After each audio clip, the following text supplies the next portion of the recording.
internet viewers, I'm the Fairly OddGamer. Well, there's no time to waste. Let's get started with the other side of Sonic Generations, that of course being Shadow Generations. Meanwhile...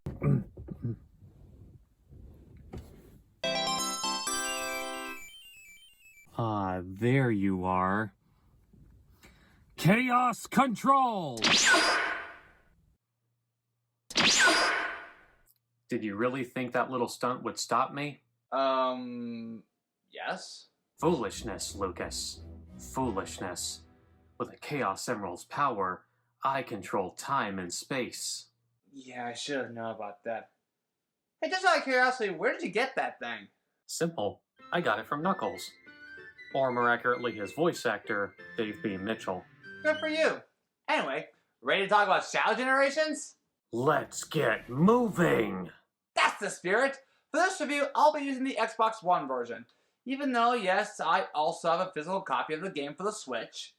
So, is this game as good as I've heard of, or even better? Well, grab your gold rings and let's dive in. Actually, before starting the game, there's an option on the title screen called Shadow Story. All it does is give you a brief summary, and I mean very brief, of who Shadow is as a character, for those who don't know who he is. Oh, and fun fact, it's narrated by Q-Pot, or rather his voice actor being Wally Wingard, another voice actor that I was fortunate enough to meet. While it does its job well for the most part, there's only one thing about it that bothers me. The narration simply said that, at the last moment, Shadow remembered his true promise to Maria, but it doesn't explain why he remembered his true promise to Maria. Because in Sonic Adventure 2, Shadow remembered his true promise purely because Amy Rose reminded him of Maria. I really wish Sonic Team remembered that little plot point. More on that later. It's also worth mentioning that before the release of Shadow Generations, a multi-part animated short film for the game was released online under Shadow Generations Dark Beginnings, which takes place immediately before the events of Shadow Generations. So let's talk about that first. The short begins with, I guess, another flashback of Shadow's life on the space colony Ark with Maria. But after Shadow fights against Emerald, who debuted in Sonic Battle, Shadow begins to notice that something isn't right by means of events, quote, happening too quickly. After numerous trip-filled visions, Shadow then wakes up from a nightmare that he had as he gets a bad feeling that the Black Arms might be threatening to return. By the way, I absolutely love that they remembered the moon being blown in half. This shot of Shadow staring at the broken moon is such a cool visual. So cool that it's actually my computer's wallpaper. Anyway, Shadow then races off towards one of Eggman's bases to search for a spaceship that can help him reach the space colony Ark. During the raid, he runs into both E-123 Omega and Rouge the Bat, who help him fight against Eggman's robots. By the way, that last robot happens to be a pilotless version of the Egg Breaker, though thankfully you don't constantly hear, "You know what they say, the more the merrier," every time. After defeating the Egg Breaker, again, Rouge then offers Shadow to take him to a spaceship under the condition that he has to come to Sonic's birthday party, which results in them raiding another base, this time owned by Gun. After fighting Heavy Dog, again, Shadow forcefully enters the spaceship as they prepare for takeoff. Unfortunately, the security system detects an unauthorized launch and prepares some tourists to shoot down the ship. But fortunately, the command is overrun by the Gun Commander, or as he's now known as, Commander Abraham Tower. And fun fact, this is actually the name he went by in the Sonic Archie comics. This marks the first time he was actually called that in the games. However, this is not exclusive to us Westerners, because he's still called that in the Japanese dub of the animation. Anyway, the animation ends with Shadow flying towards Space Colony Ark. This whole animation, by the way, is really awesome, and it actually does appear in the game itself, but only in the PlayStation 4 and PlayStation 5 versions for some baffling reason. Anyway, the beginning of the actual game almost immediately follows up from the events of Dark Beginnings. However, the game actually begins with another flashback to Space Colony Ark. Can we wake him up now? Can I meet him? I believe so, yes. It is time to awaken the ultimate life force. Welcome to the world, Shadow the Hedgehog. After that flashback, we then get to see what immediately happened after Dark Beginnings. While aboard the Space Colony Ark, Shadow has a brief conversation with Rouge over intercom and then notices some traces of dark energy aboard the Ark. He immediately gives chase and leads us to the first level of the game, Space Colony Ark. Despite the name, the music used is a remix of Final Rush from Sonic Adventure 2. As for the level itself, it's kind of a mix between Final Rush and Crazy Gadget, also from SA2. Like Sonic, Shadow also has a boost meter that can be refilled by collecting rings. Not only that, but he also still has the homing attack as well as the quick step. But unlike Sonic, Shadow actually now teleports whenever he uses the homing attack on enemies. Shadow unfortunately doesn't have a drift maneuver, but his version of the quick step kind of makes up for it by being more of a controlled slide that stays locked onto one direction until you release the shoulder button. But of course, we can't talk about Shadow's gameplay without talking about his most iconic ability, Chaos Control. There's a meter on the bottom of the screen that can be filled up either by destroying enemies or by grabbing this lightning bolt item box that instantly fills it all the way. Once that happens, you can have Shadow use Chaos Control to completely stop time for 5 seconds. This move is extremely useful because enemies don't move during this period of time, and can also be used to take certain shortcuts if you know how to use it well. Another move returning from a previous game is Chaos Spear, but unlike in Sonic Adventure 2 or Shadow the Hedgehog in which it damages enemies, it instead only stuns most enemies like in Sonic 06, though you can thankfully lock onto enemies with it in this game. But back to the level itself, it's a great first level. It's really fast and has a lot of really cool action scenes, my favorite being this quick time event here where Shadow punches this missile several times while using Chaos Control before kicking it away. But after making more progress through the level, we then see the return of Black Doom, or rather the Doom's Eye. It then causes the area around Shadow to get very distorted and eventually leads to a warped version of Radical Highway. After a very short chase, Shadow quickly attacks Doom's Eye and manages to grab this black arm symbol in the process. After being sent back to Space Colony Ark, Shadow reaches the end of the level and is once again ranked depending on your performance. By the way, I'm glad to hear a remix of the stage clear music from Shadow the Hedgehog. Anyway, Shadow then finds something very familiar to him. The fake Chaos Emerald Tails made to foil the Doctor's plans. Even I have a hard time distinguishing between the two of them. However, right after he takes it, he then sees the Time Eater attacking the planet below, and that's how we find out that even Shadow got caught by the Time Eater shenanigans. Shadow then finds himself in his own version of the White Space Hub area from Sonic Generations.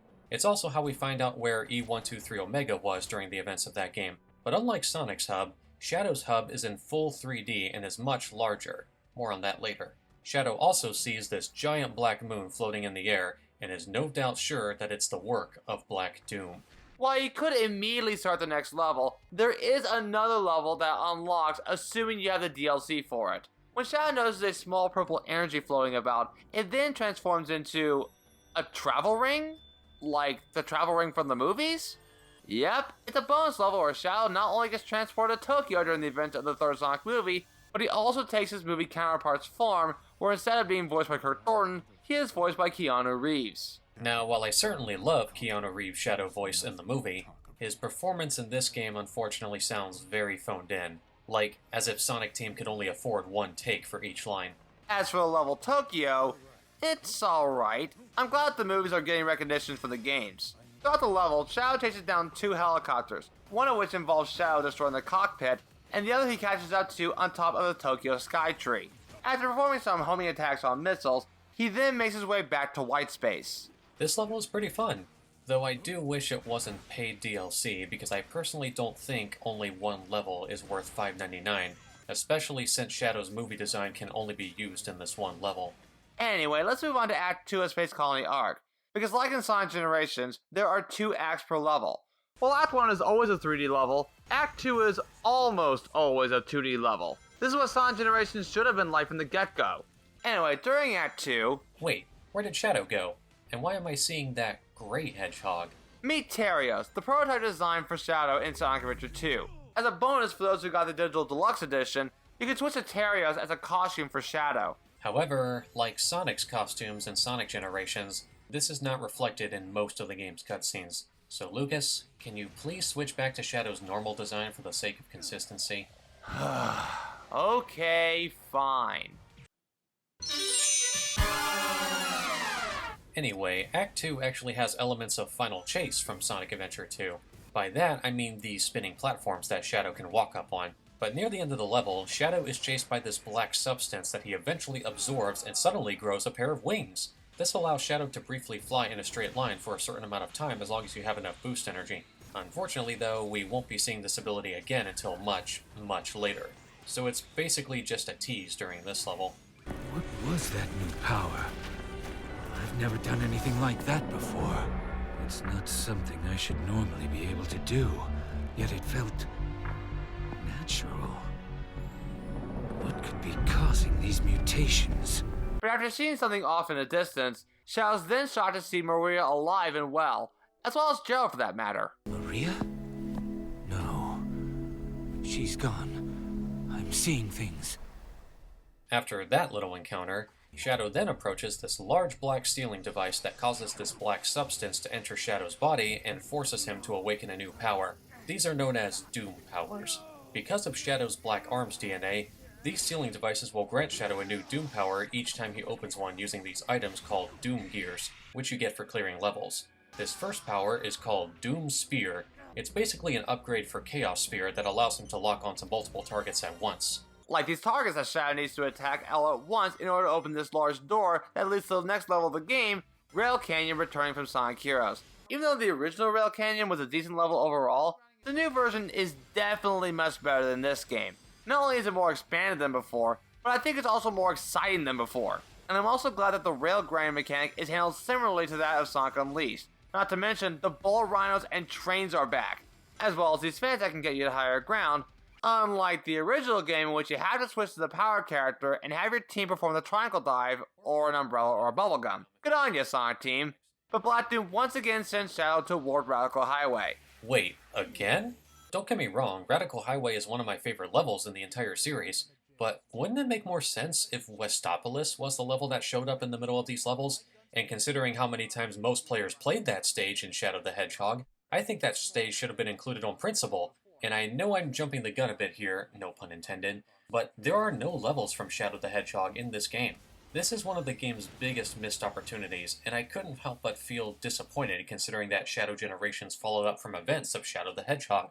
But going back to Rail Canyon, I agree that this stage is way more fun than the original level from Sonic Heroes, not just because of the better control and physics, but also because it feels so much faster. And considering that a lot of levels in Sonic games are like roller coaster rides, I think this speed is very appropriate. As for Act 2, I love the remix for Bullet Station, and having Shadow getting chased by a spike-rolling bullet train is actually pretty cool.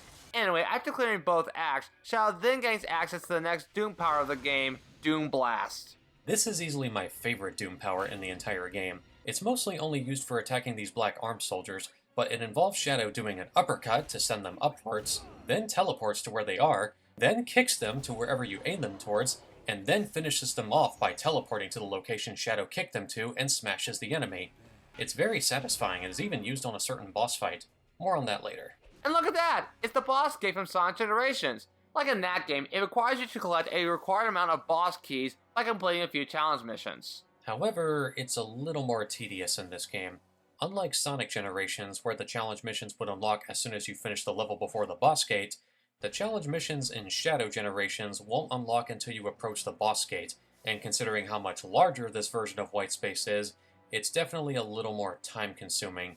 Furthermore, the levels have 2 challenge missions per act, but unlike Sonic Generations, which gives you a boss key after finishing 1 challenge mission per level, you need to finish both challenge missions in Act 1 or Act 2 of a level in order to get the boss key. A few examples include collecting enough rings before reaching the goal, destroying enough targets before reaching the goal, or demonstrating your mastery of chaos control to reach the goal as fast as possible. And let's not forget the 1 ring challenge in which you have to reach the goal with only 1 ring available in the stage. But yeah, for the most part, the challenge missions are very similar to each other. Like in Sonic Generations, collecting 3 boss keys earns you access to the first boss of the game, the Bio Lizard returning from Sonic Adventure 2. Fun fact, this boss was technically also in Sonic Generations, but only in the 3DS version.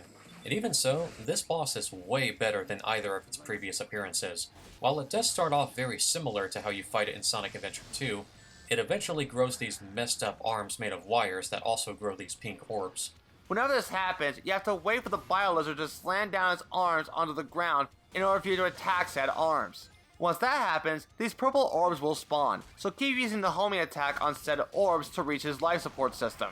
However, if you attack the arms during Chaos Control, you'll not only damage his life support system instantly, but also completely refill your Chaos Control meter. This greatly speeds up the fight and is pretty much required for the S rank. Alright, I'm gonna let you in a little secret. I actually played this game blind when I was recording footage, so that was something I never knew about until then. Eventually, the Bio-Lizard will stick to the ceiling as it shoots more purple orbs that can be shot down using Chaos Spear. However, he will eventually charge up a giant pink orb to attack the entire floor. That's when you'll need to use Chaos Control to attack it and send it back to him. Also, one detail I forgot to mention. I love that Shadow uses a combo attack when attacking the Bio-Lizard's life support system. It's one of the most satisfying instances of button mashing I've ever seen in a video game. Eventually, with one last attack, the Bio-Lizard finally goes down, this time for good. And, oh wow, Shadow doesn't seem too impressed by the rank you got. Like I said before, this is my first time playing this game. After the Black Moon cracks open, the rest of the white space finally opens up. And it's here where Shadow finally encounters Black Doom once again. Shadow. Black Doom. I already know what you're planning. There's only one thing I haven't figured out. Why do you keep taking me back to Radical Highway? I just think Radical Highway is so cool. Wait, what happened to their voices? Whoops. Sorry, that was my fault. Here's the actual cutscene. Shadow. You have made excellent progress. I would expect nothing less from my finest creation. Well, at least this game kept one thing consistent. Black Doom is voiced by an anime protagonist. In Shadow the Hedgehog, he was voiced by Sean Schemmel, who's best known for voicing Goku in the Funimation dub of Dragon Ball Z. In this game, he's voiced by Ben Diskin, who you might know as the English voice of Joseph Joestar from JoJo's Bizarre Adventure. Or as I personally know him as Mega Man in Mega Man 11, young Xehanort from Kingdom Hearts, and Rokuro Rengetsu from Tales of Berseria. Funny enough, this is not the first time Ben Diskin has voiced a Sonic character in his career. Ever heard of QNC from Sonic Boom Rise of Lyric? Well, neither have I, because I haven't played that game yet. Anyway, Shadow completely destroys Doom's Eye, but it turns out that it's just one of many Doom's Eyes. So after that little exchange, we then acquired the next Doom power of the game, Doom Surf. Did somebody say surf? I should have seen this coming. Oh, hey, Hux. And yes, surfing was indeed mentioned. Ever heard of Shadow Generations? Yeah, dude. I had a feeling that a surf power would be in that game. Though it does look a bit creepy, though. Honestly, why does that manta ray look like a symbiote? Please tell me it doesn't involve another black suit. No black suit, Hux. Just a black hedgehog. Phew, well, that's a sigh of relief. Anyway, I should go back to my own surfing. Surfing the web, that is. Later, dudes! Oddly enough, I'm actually with Hux about the look of the Doom Surf power-up. You know, the manta ray symbiote thing. But yeah, Doom Surf allows Shadow to travel across water. Because unlike Sonic, Shadow can't boost over water. At least normally anyway. Just simply touch water and Doom Surf will automatically activate. You can do a quick burst of speed by pressing the boost button right when you enter water. It then leads us to the next level of the game, Kingdom Valley, from a game that turns 20 next year. And yes, expect us to review that game next year as well. Anyway, Kingdom Valley has Shadow grinding on water lines, taking flights via Eagle, and using the Doom Surf ability in the river section to dash and dodge any obstacles in your path. Need not worry about that slow, finicky hovercraft when you have, well, that. Believe it or not, this is actually my favorite level in the entire game. It's not only beautiful to look at, but it also has a lot of alternate pathways and is very fast-paced. Even Act 2 is pretty fun. While I definitely prefer 3D Sonic gameplay over 2D Sonic gameplay, at least the camera is dynamic and usually shifts to a good angle that can help you see oncoming obstacles, because it's very important to be able to see where you're going when you're moving at super speed. Looking at you, Sonic Superstars. After completing both acts of Kingdom Valley, Shadow then runs into... wait, Mid the Cat? Hello. Your name's Shadow, isn't it? And he's voiced in this game by Kyle Hebert, who you might recognize as adult Gohan, as well as the narrator from Dragon Ball Z. Next time on Dragon Ball Z, Goku helps me find Froggy. With help from the one and only Great Saiyaman! Anyway, on to the next level of the game. Sunset Heist from Sonic forces me to play a better game. While this version is better than the original game, it still feels a bit linear to me with a few alternate paths here and there. And oh great, another Black Doom interruption to Distorted Highway. This thankfully is the last time he interrupts one of the levels. But yeah, this level is simply okay for me. Definitely way better than the original level from Sonic Forces, so yeah. After running through both acts, Shadow suddenly sees Maria being chased by some black armed soldiers and quickly rescues her. After Maria gives Shadow a quick hug, Shadow then sees Professor Gerald Robotnik and realizes that they are basically from the point in time before Gunn raided the Ark. I also want to mention that while Mike Pollock returns to voice Professor Gerald Robotnik, Maria is voiced by Stephanie Sheh. Xena from Sonic Lost World, everyone! How about a way better character like Usagi Tsukino from Sailor Moon, or Charlotte from Castlevania, or even Kyrie from Devil May Cry? But yeah, you probably know what to do by now. Make your way to the boss door, complete more challenge stages, including one with Rising Pillars in Kingdom Valley, and collect 3 more boss keys to gain access to the next boss of the game, Metal Overlord from Sonic Heroes. I am now the true Sonic, the true ultimate life form. True ultimate life form? Don't. You'll be joining the rubble in the water soon. In this game, the Metal Overlord is voiced by Ray Chase, who I mostly know as Noctis from Final Fantasy XV, the Master of Masters from Kingdom Hearts, and the most recent role from him that I learned about, Neuvillette from Genshin Impact. But back to the Metal Overlord, this is personally my least favorite boss in the game, purely because it's the most strict out of all of them. Most of the fight takes place on water and involves heavy use of Doom Surf. Aside from using that quick dash to knock these pieces of junk at him, you also have to dodge several lasers that he throws at you, and depending on how much damage you did to him, you'll also have to dodge some tail swipes from him. It is possible to skip that section if you damage him enough before then, but it requires perfect timing and precise navigation on these small ramps, which is easier said than done. Ironically, I actually prefer the 2D section of this fight, purely because it's easier to speed up the fight when you know what to do. The Metal Overlord boss fight is actually pretty interesting to say the least. While it is cool to have Doom Surf throughout most of the boss level, this boss fight will try to test you in timing Metal Sonic's attacks, especially the tail swipes. That's always been a doozy to me. And the last section of the boss fight is pretty good as well. It's almost like a 2D version of the King Caliente boss fight from Mario Galaxy. Anyway, with the power of Chaos Control, Shadow depletes Metal Overlord's health bar, therefore defeating Metal Overlord for good. More cracks show within the Black Moon as Shadow once again runs into Maria and Gerald. Gerald then reveals that Maria had an illness that couldn't be cured on Earth, which is why she was moved to the Ark where her condition could be better managed. The reason why Gerald decided to create the Ultimate Life Form was so he could find a cure for Maria. As we all know, the Bio-Lizard was an experiment that ended in failure, so when Black Doom approached him and offered the miracle of Chaos Control, he accepted said offer and used Black Doom's DNA to create the Ultimate Life Form, Shadow the Hedgehog. However, this means that Shadow and Black Doom are linked by blood. This means that as Shadow grows stronger, so does Black Doom. But of course, being the Ultimate Life Form, Shadow is fully confident that Black Doom is no match for him. You made me the ultimate life form, Professor. Black Doom is a fool. I'll take this power and use it as my own. While making my way to the next ceiling device, I then ran into Orbot and Cubot near the entrance of Rail Canyon. Oh, hello, Shadow. Please don't smash us to bits! So apparently Orbot and Cubot are trying to escape white space by building a rocket. And how do you get it built, you may ask?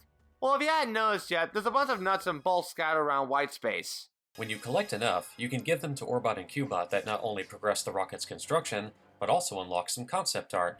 That said, however, collecting them all is not worth it, because the rocket is eventually instead built into a cuckoo clock. And what's worse is that there are exactly 80 nuts and bolts scattered throughout the hub area, and they are never marked on the map. I actually did collect them all, twice, but only because I wanted the Platinum Trophy in every achievement. Otherwise, it's almost a complete waste of time. I think it would have been better if the nuts and bolts were currency for a shop to unlock new skills, similar to what Sonic Generations has. In fact, one move I really wish was included as an unlockable is Chaos Blast, but it sadly never appears in this game. Yet another missed opportunity. Anyway, breaking the next ceiling device gains Shadow another new Doom power-up, the Doom Morph. Ah yes, the symbiote version of the Spike Wisps. With this ability, Shadow turns into a black arms alien that can travel through this purple-like substance and grapple onto these Doom spheres. This is definitely the most difficult Doom power to use, mostly because grappling onto these spheres have two possible outcomes. You can either use Doom Morph like a traditional grappling hook, or use it as a slingshot to shoot upward when you release the button at the bottom of the swing. However, the game admittedly doesn't do the best job at teaching you how it works. You essentially need to experiment with its mechanics in order to understand how it works. Now, once you do understand how it works, it's pretty fun to use. It's just that learning how it works is the hard part. Moving on to the next level, we have Chaos Silent from Sonic Frontiers, but Shadow wasn't even in that game. Granted, this is the closest I have to playing as Shadow in Sonic Frontiers without mods, but that just makes me wish he was in Sonic Frontiers even more. That said, however, this level is actually pretty fun. It's definitely one of the more challenging levels in the game, but I still think it's a good time. Well, Act 1 anyway. Act 2 is fine, but is personally a little too slow for my taste because of these slow-moving elevators that appear in the middle of the level. It also gives me flashbacks to those levels from Sonic Colors that were structured more like Mega Man levels rather than Sonic levels. As someone who's never played Sonic Frontiers, yet, I also don't understand why this level is even included in this game. It would have been better to have it replaced with a level from Shadow the Hedgehog to give it some representation. If not Westopolis, then how about Circus Park or Digital Circuit? Those would have been better level choices than this. With that said, Chaos Island is alright. There's a lot of instances in which you had to use Doom Morph to progress through the level, and seeing that this is the only level in which you use Doom Morph is kinda sad, to be honest. It would have been nice to have the Doom Morph used in more levels, you know? Give it more variety. After clearing Chaos Island, Shadow then runs into a very familiar blue blur. I found you, Shadow! The blue hedgehog, of all places. You have something I need. You can wait until my business is finished. I gotta say, I absolutely love the way Shadow is written in this cutscene. Much better than how he was written in Sonic Generations. In fact, my headcanon is that the cutscene in Sonic Generations is what appeared from Sonic's point of view, while the cutscene in Shadow Generations is what actually happened. It also shows that Shadow clearly wasn't interested in fighting Sonic again because he has more important things to do, but Sonic refuses to let Shadow go because he needs the Chaos Emerald to stop the Time Meter. So Sonic is the one who picks a fight with Shadow only fighting Sonic because he doesn't have any other choice. That said, when I first saw this cutscene, I was like, oh wow, are we going to fight Sonic as Shadow this time? That would be so awesome. But despite this cutscene having fantastic animation, it's unfortunately only a cutscene and not a playable fight. Pretty disappointing, to be honest. But what's funny is that after Rouge comes across Shadow after the fight, it's revealed that the fourth Chaos Emerald that Sonic got from Shadow in Sonic Generations was actually the fake emerald that Tails made in Sonic Adventure 2. Definitely a funny twist that I was not expecting. And this is where I got completely lost, because clearly I was trying to follow that icon in white space to the best of my ability, but nothing came. It wasn't until I found this underground cave by accident with Doom Morph, only to venture my way through this paint-like substance until I finally found the boss gate. But here come those challenge stages we love so much, some of which include destroying electrical cyclones and riding gondolas. Unlike every other boss gate in both this game and Sonic Generations, the last boss gate in Shadow Generations requires 4 boss keys instead of 3, and considering that there are only 4 boss keys left at this point in the game, this essentially means that you need to finish every single challenge mission in order to finish Shadow Generations. Well, except the movie DLC challenge missions, that is, unlike Sonic Generations, which only required you to finish a 10th of the challenge missions in that game. So after going through the somewhat completionist route, we finally unlock another boss gate, revealing the next boss of the game, the Scepter of Darkness. Nope, it's Mephiles from, once again, a certain game that turns 20 next year. I will defeat and restore myself to the timeline. Why does he sound like Goro Akechi from Persona 5? Oh, no wonder, because he is, as well as Tuxedo Mask from Sailor Moon, and Prompto from Final Fantasy XV. But back to Mephiles, this is actually my favorite boss in the entire game, mostly because of how flashy it is thanks to using Doom Blast to damage him. It's just very satisfying knocking him around while teleporting at the same time.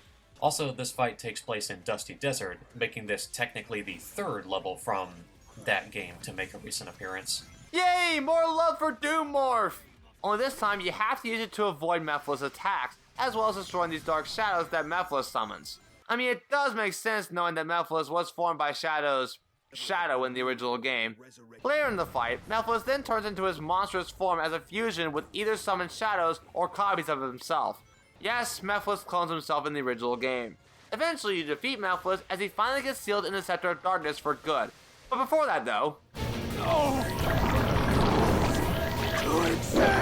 Definitely a better death exclamation than this. No, wait. I can still fight. Also, I'd like to think that Shadow's remark towards Mephiles at the end of the fight is yet another jab towards that certain game from 2006. There is no future for you. Ever. Once again, the Black Moon breaks even further, and Black Doom once again taunts Shadow and gets him really, really angry. But despite Shadow's initial anger, Maria manages to calm him down and reveals the main reason why he's called Shadow. Do you know why I named you Shadow? Because without light, there's only darkness. But a shadow will show you where to find the light. Do you understand? I don't want you to be driven by darkness. I want you to be happy. Stand in the light with peace in your heart. That is such a sweet moment and really makes me care about Maria more than I ever have before in any previous Sonic game. After Shadow runs off, he gains access to the final Doom power of the game, the Doom Wing. Yeah, I remember that slight tease from Act 2 of Space Colony Ark? Well, now we have that ability for the rest of the game. Behold, I can fly again. Oh my gosh, he can fly! Oh, wait a minute. I've done that myself, too. Only a few times, to be exact. Doomwing essentially functions like Supersonic, in which Shadow is completely invincible and can jump a little higher. You even activate it after collecting 50 rings, which then starts being drained after activating it. But unlike Supersonic's scripted and limited flying move in Sonic Generations, Shadow's Doomwing allows you to control what exact direction he flies in. Anyway, after awakening Doomwing, the Black Moon also activates and turns the entire sky red. Unsurprisingly, Maria is very worried about Shadow, but he assures her that everything is alright and will continue to fight with her wish in his heart. He even gives her a genuine smile, which is just a very sweet moment. One long rigorous climb to the Black Moon then leads us to the final level of the game, Radical Highway from Sonic Adventure 2, only now as a full stage. I'm definitely glad this stage was included because Radical Highway is to Shadow what Green Hill Zone is to Sonic. It's his first level in the entire series, and this level is definitely a lot of fun. It starts off identical to the original stage, only with way better graphics. But throughout the stage, you eventually start to see that some of the buildings are tilted, implying that the stage gets more and more twisted as you progress. That said, however, this is also the main reason why I think Westopolis should have been the level that interrupted other levels rather than Radical Highway, and by the time you reach Act 2, it looks just as trippy looking as it did during said interruptions.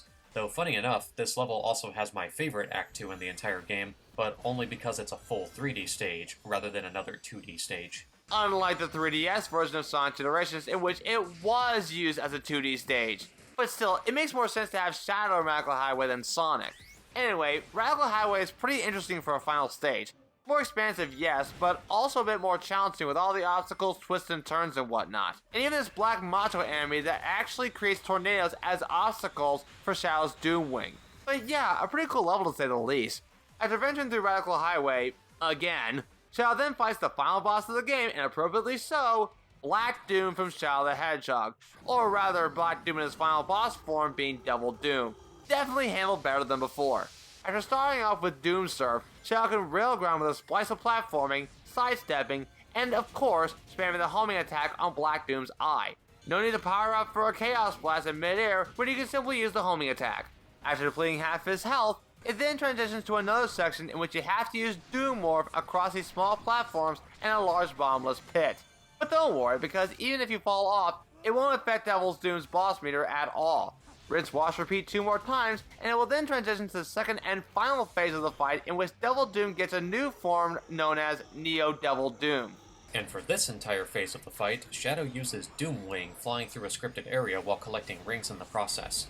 This is easily the best part of the fight because it involves both dodging and even countering Neo Devil Doom's attacks, before eventually boosting towards him and attacking him with a combo attack. And my favorite part of this phase? It's accompanied by a new symphonic remix of All Hail Shadow. Such a great final fight for a great game. When the time is right, that's when you spam the homing attack at one of Black Doom's eyes. However, the one attack that I can never seem to avoid is that tail attack, mainly because it's really hard to tell where that attack will occur.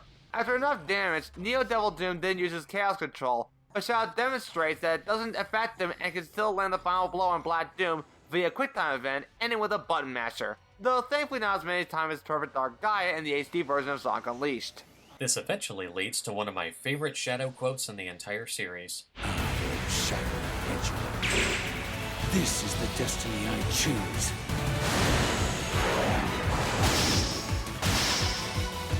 Now, to end this!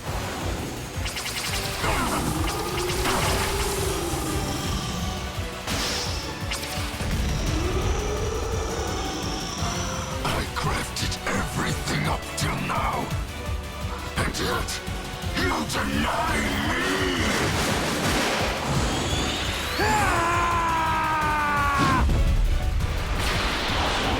All hail Shadow, everyone.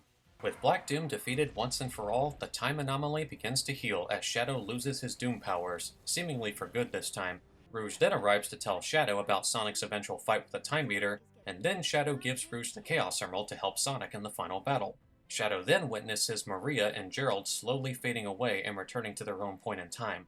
While Shadow initially wants to use Chaos Control to save them, Maria tells Shadow that they don't want to be frozen in one place and encourages Shadow to go help his friends. She then tells Shadow that she'll always be in his heart, convincing Shadow to leave and go support Sonic, and thus ending Shadow Generations. Though I also like to think that the final animation that plays after the credits of Dark Beginnings happens sometime after the events of this game. And that concludes the main story of the game, but it's not over yet. On everything else! In addition to these nuts and bolts, there's also chests hidden throughout white space containing artwork and music from earlier Sonic games. Each stage, including the challenge missions, include 3 collectibles that can be used to open said chests. And there are 3 types of collectibles that open specific chests. One that unlocks music, one that unlocks artwork, and one that unlocks more of Shadow's history. Or more accurately, the history of Sonic games that Shadow previously appeared in. White Space also has these short challenge missions that involve collecting enough rings within a certain time limit, or reaching a set amount of checkpoints within a certain time limit. There are also these spheres being carried by these floating targets that can be shot down using Chaos Spear. These all contain pages to Gerald Robotnik's journal, which, fun fact, was included as a physical item as a pre-order bonus, though it's unfortunately a paper cover booklet, rather than a hardcover book like I was hoping it would be.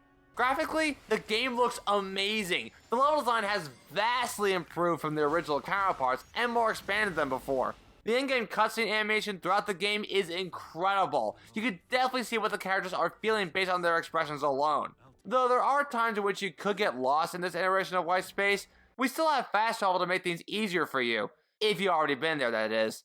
But yeah, it looks amazing overall. We haven't had a Sonic game with this good animation for in-game cutscenes since Sonic Unleashed, so I definitely love how expressive the characters are. And what can I say about the game's soundtrack? Gosh be darned, I love this soundtrack to death. I love the remixes used in Rail Canyon, well, Act 2 because I'm a sucker for Bullet Station, Radical Highway, Metal Overlord's theme What I'm Made Of, the symphonic version of All Hail Shadow, and of course, the BioLizard theme supporting me. And fun fact, that very remix was performed by social media guitarist Rashad E.B. Oh hey, I actually met him a few years ago. Though for some reason that remix doesn't include the vocals in-game, despite the vocals being in the soundtrack version of that remix. Either way, I'm still glad that Sega and Sonic Team are now beginning to recognize more musicians from other sources of media and being able to collaborate with them as well. So hey, wanna have a track provided by Emmy Jones, or maybe Family Jewels or Toxic X Eternity? Funny you should say that, because one of my favorite singers, Casey Lee Williams, performed a new song for Shadow Generations, or more accurately, the animation for it, Dark Beginnings, that song being titled Without You, which plays near the end of the animation. As a longtime fan of Ruby, this made me really happy, and I hope her voice becomes a mainstay for the Sonic franchise going forward. Same goes with Kellen Quinn. But going back to the overall soundtrack, it sounds really good. It may not be my favorite overall soundtrack in the series, but it definitely has some really good hits. My favorites being Rail Canyon Act 1, the Doom version and Act 1 version of Radical Highway, and of course, the symphonic remix of All Hail Shadow. I still listen to these tracks even to this day. They are fantastic. So, now that you've finished this game almost an entire year after it already released, what did you think of Shadow Generations? Well, what can I say, Seth? Even though I am late by 1 year, I think it was definitely worth the wait. This game is awesome! This is definitely one of these games that Sonic fans have been long waiting for. Everything from the graphics, the music, the gameplay, truly should have been Game of the Year. As previously mentioned, the graphics are incredible and the soundtrack is a joy to the ears of a Sonic fan. As to the overall gameplay, I like it. There are a few issues that I ran into here and there, like having the icon on white space being unclear sometimes. I also had a hard time understanding how Doom Morph works at times. But besides all of that, it still didn't hinder my overall experience with the game. It's still a fantastic game, and it's definitely a game I recommend to any Sonic fan or even a Shadow fan that wants to know about the true history of Shadow in a clear manner. Overall, Shadow Generations, oh what am I saying? Buy Sonic X Shadow Generations. I don't care if it's the standard version or the digital deluxe edition. It's definitely worth your time, effort, and money. Seriously, go buy this game. It's freaking amazing. This is easily now my favorite Sonic game of all time. As I've said many times before, Shadow the Hedgehog is not just my favorite Sonic character, he's actually one of my top 3 favorite characters across all media. Need I remind you of all that Shadow the Hedgehog merchandise that I have and still counting up? Shadow Generations is easily the coolest that Shadow has ever been in a video game from a gameplay perspective. I love his teleportation, his chaos control, his chaos spear, and I even enjoy using his new Doom powers for this game. Just about every level is fun to play through, the music is really good, and it has a very good story. With all that said, however, I do have a very personal issue with the game's story, and it's the fact that Amy Rose is completely absent from Shadow Generations. Considering the fact that she played a major role in Shadow's character development back in Sonic Adventure 2, I think Sonic Team did us a huge disservice by not including her in Shadow Generations' story, because Amy was the one who reminded Shadow of his true promise to Maria, and I can see Amy quickly becoming fast friends with Maria. And before any of you say, but Amy was busy being part of Sonic Generations, so she can't possibly be around in Shadow Generations, that didn't stop Rouge the Bat from showing up during this game's story, considering that she too was in Sonic Generations. And because Rouge also makes a remark that reminded her of Amy Rose in an optional conversation, it just makes me wish that Amy was included even more. Another big missed opportunity has to do with Sonic X Shadow Generations. When the trailer for the game was first revealed, my first reaction was, yes, they're finally adding Shadow as a playable character to Sonic Generations. This is something I've been wanting since 2011. But then the game comes out, and Shadow is only playable during his own campaign in his own levels. Why? Why can't I play as Shadow in all of Sonic's levels as well? That seriously would have helped with the game's replayability, which I think is extremely important for multiple repeated playthroughs. Because of this new game, once again limiting my options for multiple repeated playthroughs, I pretty much gave up on relying on a developer to always give me every possible option for replayability, and that's what convinced me to finally buy a gaming PC. Because if the game's developers won't give me every possible option for replayability, then the fans surely will thanks to mods. This may be Shadow's best solo game by far, but I'm still going to revisit past Sonic games that Shadow was playable in just for the sake of running through a level I haven't revisited in a while. Yes, even the not-so-great games. I'm just happy to look at something different purely for the sake of breaking the monotony.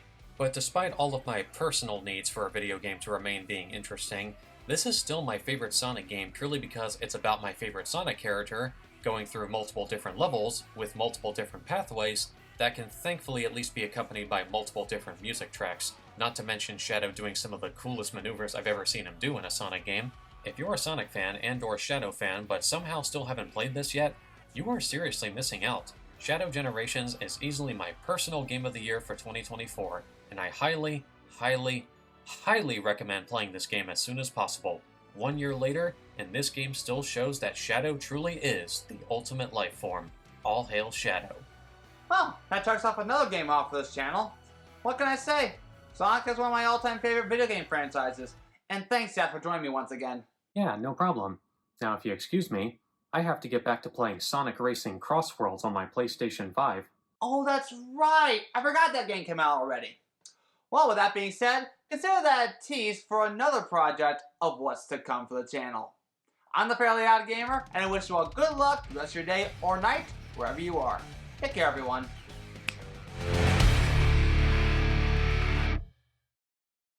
Hey guys, Sonic here! Shadow may fly with wings, but I can still fly without him, right? Anyway, you can still support the channel either on YouTube or Patreon, like Luke Jeffers, Scarlet the Hedgehog, Johnny Gallagher, and Big Money 2112. All hail Shadow, heroes rise.